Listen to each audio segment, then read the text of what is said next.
Was halfway to the podium when a chair scraped behind me, sharp enough to split the moment open. At my own graduation ceremony, my sister rose and pointed at me like she was delivering a verdict.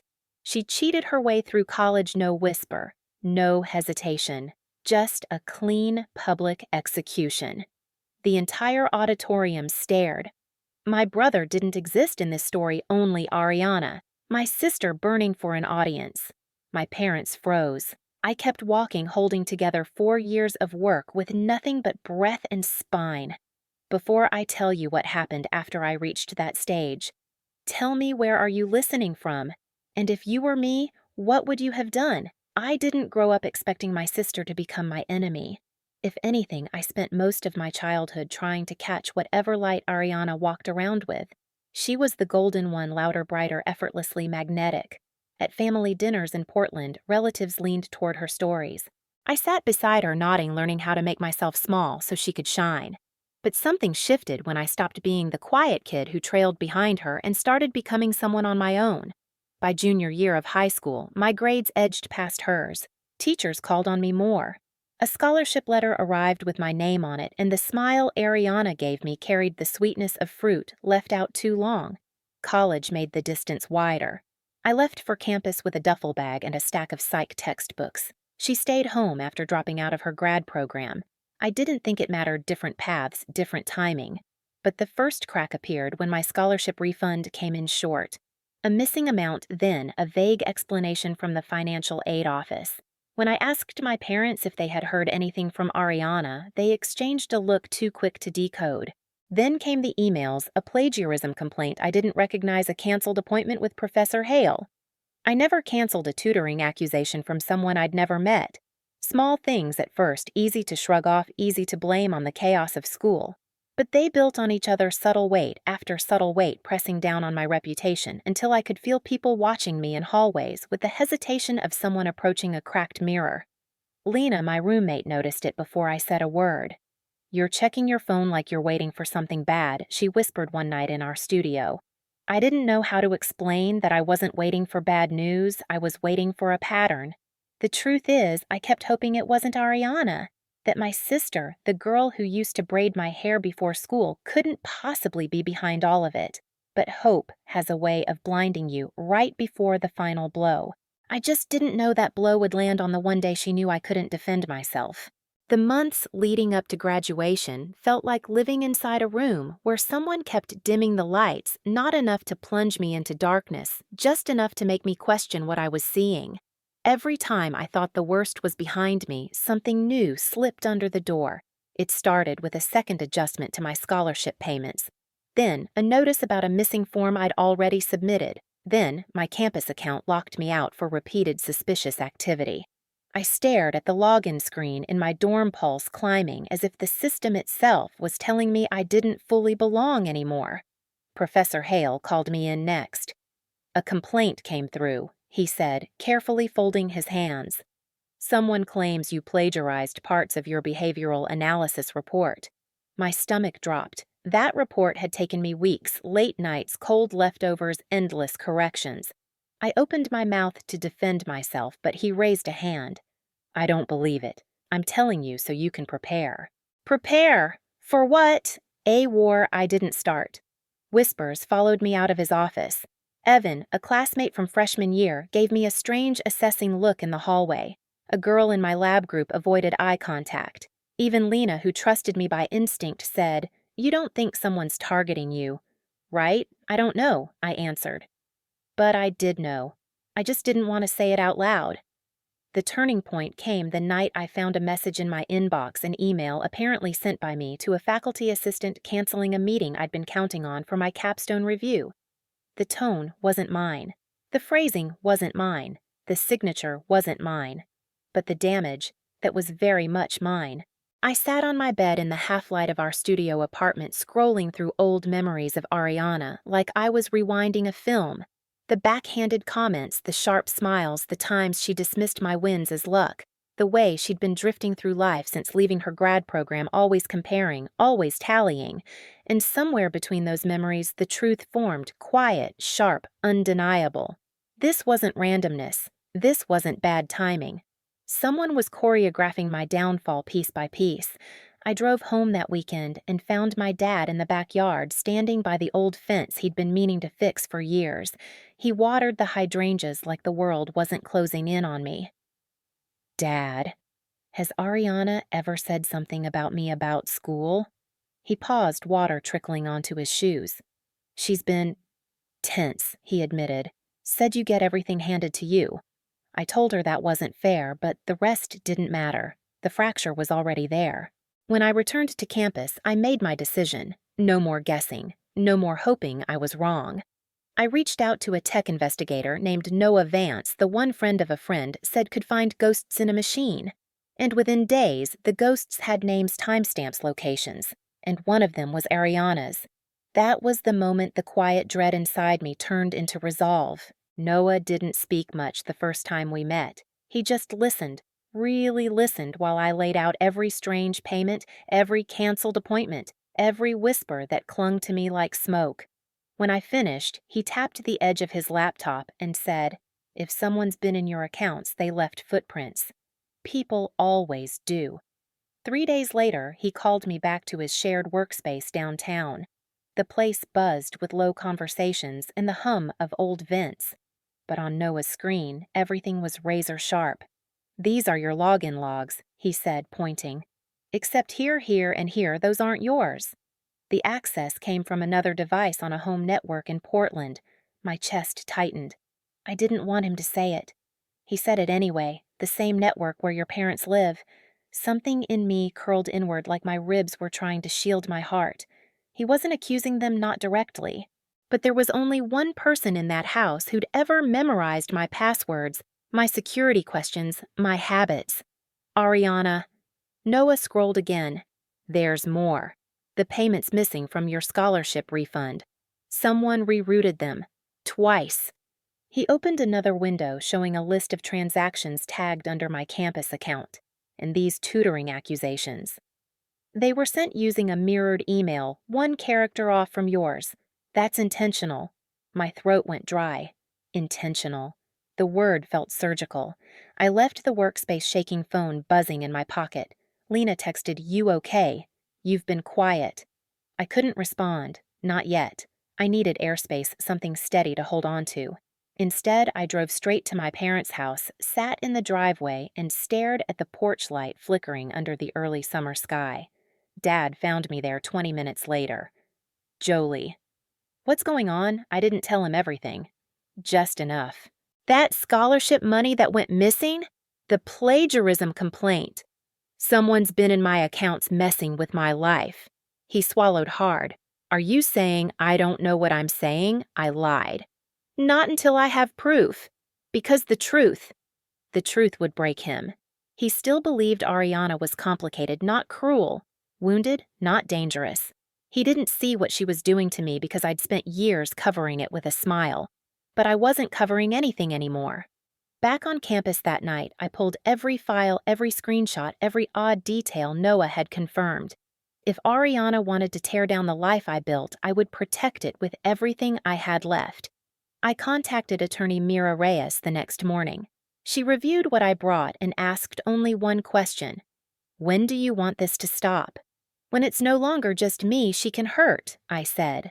That was when the shift happened, quiet, but absolute. I wasn't reacting anymore. I was preparing. Graduation was 2 weeks away. I tucked the evidence into a sealed envelope labeled and ready. And for the first time in months, I felt something other than fear. I felt direction.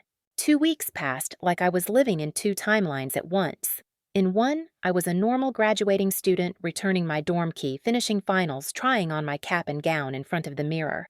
In the other, I was preparing for a quiet war. A war Ariana didn't know she'd already lost. The night before graduation, I barely slept.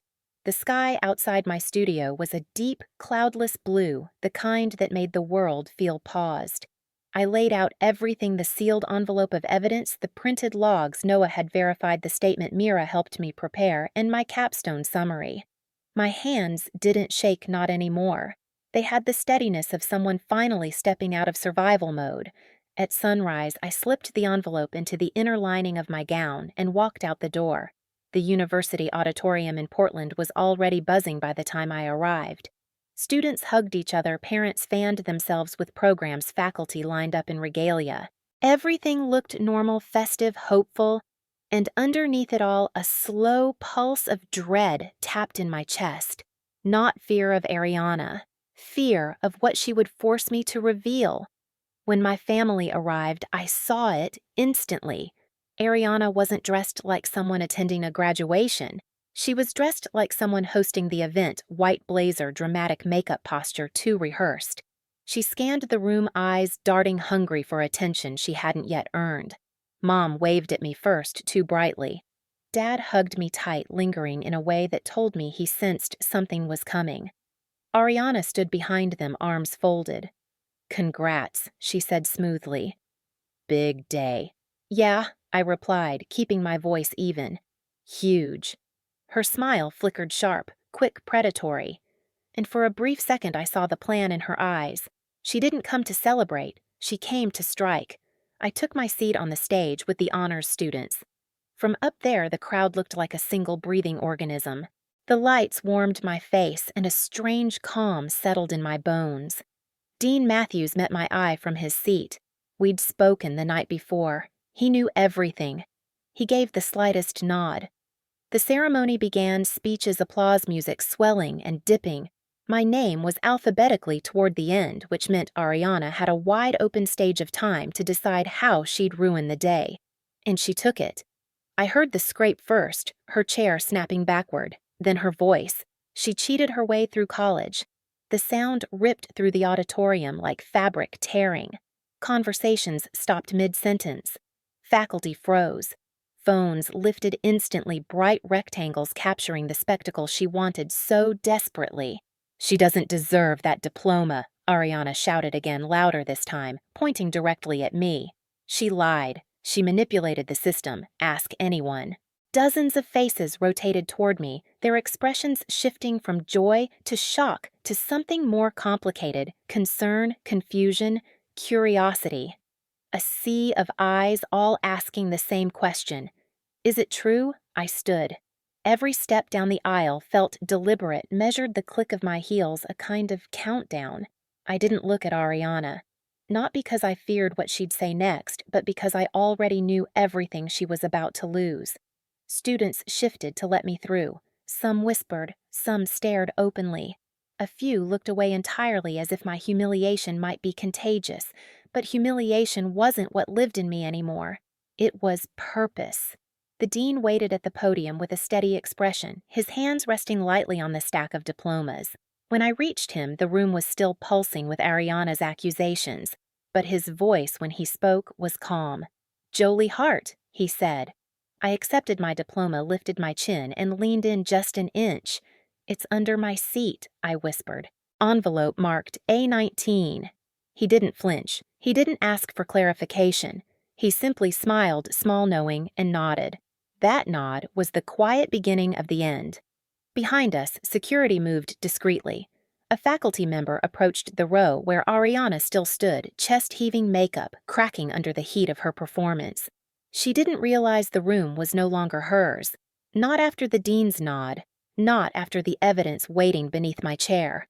As I walked off the stage, the energy shifted. The whispers changed. A woman in the second row lowered her phone, frowning not at me, but at Ariana. A professor shook his head. A reporter for the local paper leaned forward, scribbling. Ariana sensed the change, too. "What?" she barked, voice wobbling. "You all saw it." She didn't deny anything. She just stood there. She didn't understand that sometimes silence is not an admission. Sometimes silence is strategy. Security reached her row. One of them spoke softly, offering her a choice sit or step out, but Ariana didn't do soft. "You're all blind!" she screamed, pointing again, desperation breaking through her polished exterior. She's been lying for years. But the crowd wasn't with her anymore. They'd seen me walk calm and steady. They'd seen the dean nod. They'd seen Ariana unravel. And unravel she did. Her voice cracked first, then her hands, then the control she'd always believed she had over me, over our family, over the narrative. She tried to keep shouting, but security gently guided her toward the aisle. It wasn't forceful, it wasn't harsh, it was simply the natural conclusion of her own choices. When she reached the doors at the back of the auditorium, she turned one last time, eyes hot with disbelief. "You think this is over, Jolie?" she spat. "You think that little whisper makes you innocent. I didn't look back. I didn't need to, because the truth was already moving quietly, legally, irrevocably." After the ceremony, I met the dean backstage. He held the envelope I'd hidden. "This is serious," he said gently. "So was what she did," I replied. He nodded, face steady. "You did the right thing." Mira arrived minutes later, her presence crisp and controlled. She reviewed the contents, quickly log statements, summaries, screenshots, transaction evidence, every piece pointing in one direction. "She won't be able to spin this," Mira said. "Not in front of the academic board, not in civil court, not anywhere." And just like that, the final stage of Ariana's plan collapsed. Not because I shouted, not because I fought her on the floor of the auditorium, but because I refused to fight on her terms. The investigation launched the following morning. By the end of the week, Ariana was banned from campus pending review. 2 professors came forward with suspicious emails they'd dismissed earlier. The scholarship office traced rerouted payments directly to accounts tied to her device. And when Noah submitted his digital report, the board didn't need more than a single meeting. Ariana's sabotage was undeniable. Her outburst at graduation, the very spectacle she thought would destroy me, became the clearest evidence of motive obsession and malicious intent. And in the quiet after the storm, something unexpected happened. I didn't feel victorious. I felt free. In the weeks that followed, the investigation moved faster than I expected. The academic board issued its findings. Ariana had accessed my accounts, redirected scholarship payments, fabricated emails, and attempted to interfere with my academic standing. She was officially banned from campus and referred for civil action. When Mira filed the restitution claim, the evidence was so clean the negotiations barely lasted an hour. My parents didn't take it well, shock denial, then quiet acceptance when the paperwork left no room for imagination. Dad called one evening, voice heavy. "I should have seen it," he whispered. I didn't blame him. Ariana had always known how to hide in the spaces where love blurred into assumption. I moved to a small apartment in Corvallis soon after. Nothing fancy, but sunlight poured through the windows every morning. I bought a second-hand table, adopted a cat who immediately took ownership of every chair, and let my life become simple again.